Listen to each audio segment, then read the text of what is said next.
আজি ঘৰত থাকিম বুলি ভাবোঁতে হঠাতে মোলৈ ফোন আহিল, তাকো দেউতাৰ।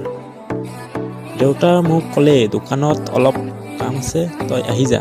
মইনো দেউতাক একো মানা কৰিব নোৱাৰোঁ, তো মই মোৰ বসন্তীক ওলাই ল'লোঁ। মোৰ এখন বসন্তী কেনে লাগিছে ৰাইজ কৈ দিব। তো ময়ো ওলাই দিলোঁ দোকানলৈ বুলি। এতিয়া যাই আছোঁ।